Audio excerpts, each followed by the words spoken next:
name is Emrys. I'm here today to talk to you a little bit more about mindfulness in our current lives. Thanks to the East Haddam Public Library, the Rathbun Library, and the Friends of the Library. If you're interested in connecting with me more, you can find me here on Facebook at Decadent Wellness, or you can find my website at decadent-wellness.com. So we've been using different books as launching points for different discussions around the concept of mindfulness and how it might apply for where we are right now. Today's book that is our inspiration is a picture book with illustrated text as well as actual illustrations, and it's created for all ages by Charles Mackesy. I didn't want to say his name incorrectly. Mackesy, I think it is. And there we go. So the book is called The Boy, the Mole, the Fox, and the Horse. One of the lovely things about this book is that you can actually open it to any page and just read that page, or you could read the whole thing front to back. You could dip in and out of it however you feel. And you may have actually seen some of the images from this book already. I've been seeing it a lot online. It's really resonating with people, which is nice to see.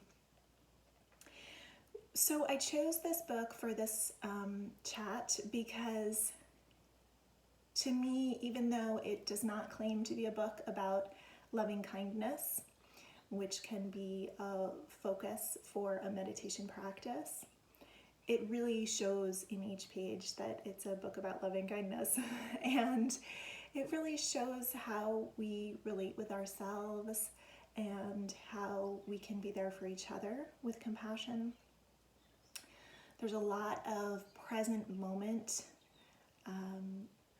presence in this book, right? So a real exploration of being with what is. And these are concepts that we look at a lot with meditation. So this is a gentle way to engage with that message that can sometimes feel overwhelming and sort of like, where do I start? So the page I'd like to read to you, the pages don't have page numbers, so I'm just going to read you this page. It says, "Sometimes I worry you'll all realize I'm ordinary," said the boy. "Love doesn't need you to be extraordinary," said the mole. And I think this is such a beautiful place to launch from, to do a little self-exploration from. So if you're comfortable, I'd like for you to take a moment to notice what it feels like in your body when you hear these words, and I'll just go back and reread the first half. So if it's comfortable for you to close your eyes, you can do that, but you don't need to. You're just going to tune in and see what it feels like in your body when you hear these words. "Sometimes I worry you'll all realize I'm ordinary."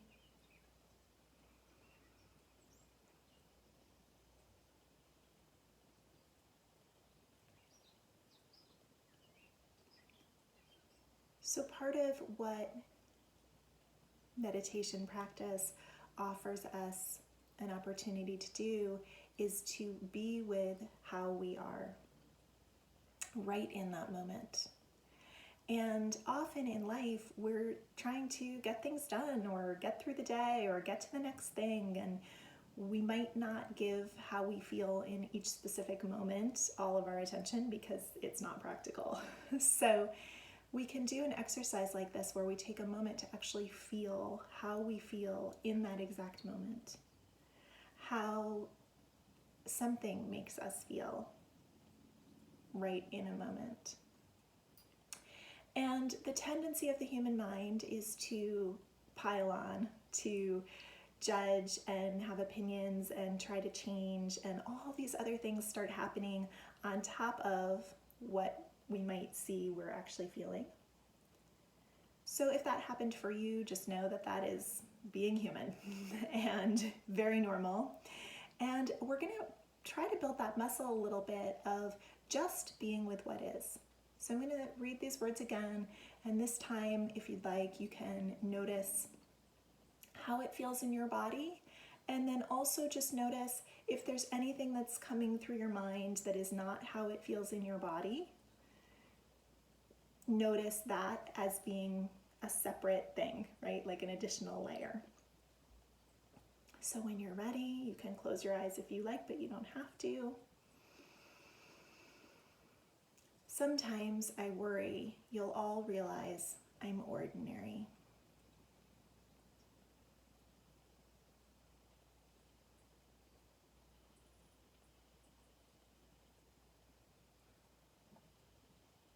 And as you feel how that feels in your body,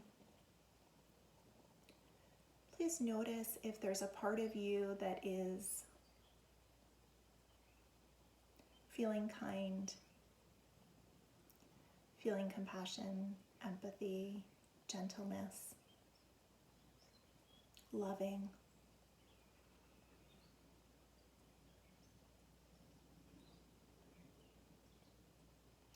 So whatever has happened for you is okay. If you feel like you'd like to open your eyes, you can do that.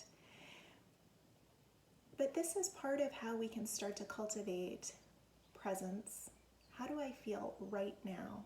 How does this thing happening right now make me feel right now?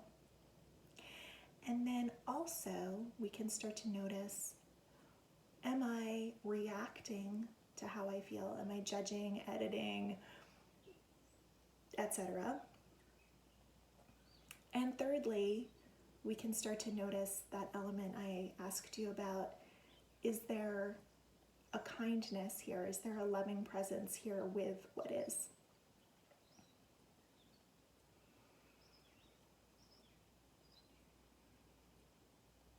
So just starting to notice how we are within ourselves. And one of the things that we practice with meditation is noticing that whatever we notice while we're doing these things intentionally is happening when we're not paying attention to. So if you, like I, have a very strong, healthy part of you that responds and tries to change things or judge them or give yourself a pep talk about them or whatever, just weigh in with an opinion about what you're feeling, know that that is happening when you are not doing things intentionally, like this exercise. When you're just going through your life, anytime you're having a feeling, those other parts of you are also kicking in. So that's why we slow down and do these intentional exercises, so that we can actually get to know what we're up to most of the time. We can get to know our default settings. And now I'd like to look a little bit more at the second half of this reading. So I'll repeat it. Love doesn't need you to be extraordinary. So this idea can be very challenging for many of us. It doesn't really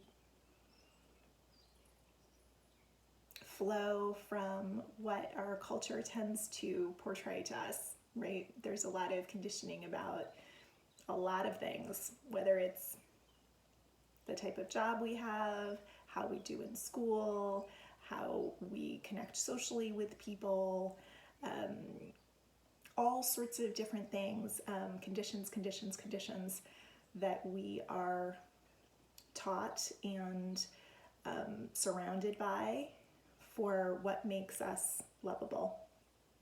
And another way to think of that, if that isn't the word that resonates for you, is what makes us worthwhile, what makes us valued, that whole family of things. So this really beautiful message from the mole to the boy, when the boy is feeling that worry and that sense that ordinary isn't enough, this message from the mole really cutting through to the lovability of the boy and the lovability of each of us in our ordinariness. That we don't have to be extra. We don't have to be special or somehow above what is normal, right? Kind of doesn't make sense that everyone would be expected to be more than what is usual when we think about that a little bit, and yet there's so much of that conditioning that we encounter throughout our lives. So let's take a moment now to feel these words, if you'd like. Again, eyes closed or open as you prefer. Give yourself a moment, maybe a breath, to settle in and notice yourself. Love doesn't need you to be extraordinary.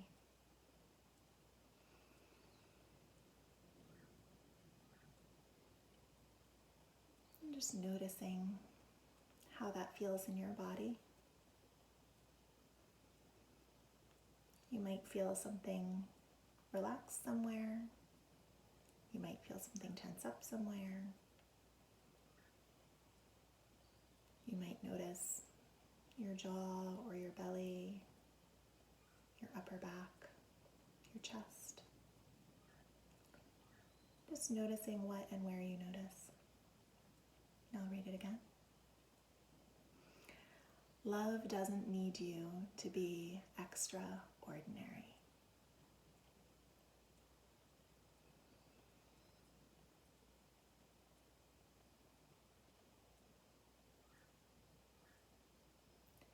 Notice if that second category of voice is chiming in, having opinions, reactions, plans, editing, any sort of layer that is on top of the layer that is feeling.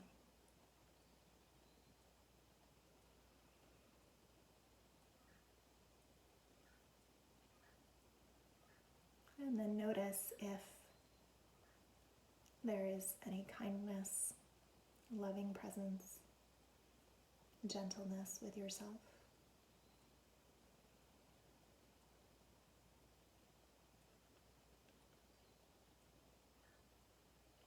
Okay. If you've had your eyes closed and you'd like to open them, you may. So just this one page showing us how powerful a few words can be and how much somebody saying really accepting words to us can sometimes change what's going on with our internal dialogue. Also really noticing how observing our internal dialogue, observing our inner feelings and our reactions to those feelings, and whether or not there's a loving kindness, gentleness there as well, can change how we feel and how we react to certain words. So you might already see that you can use this sort of exercise of feeling and noticing to build the part of you that is able to observe without the reaction part. You can use this kind of exercise to build your ability to observe the reaction part and to know, oh, that's what I'm up to. Okay. And you can question whether or not you want to buy into that reaction part. You can also use this practice to build the part of you that may have shown up with some gentleness or some kindness, some compassion. So a really rich practice that we can use our entire lives. This is just one doorway. There are many doorways into working with ourselves in these ways I'm describing. If you'd like to look at the rest of this book with so many beautiful illustrations and so many beautiful passages that might inspire a lot of kind relating with yourself, the book is available through the libraries, so you can request it. You can pick it up either inside or with a no contact pickup. Thank you again for joining us. Thank you to the libraries and the friends of the library. And of course, you can be in touch if you like. Again, you can reach me here or at Decadent Wellness. And I hope that you stay well until I see you again.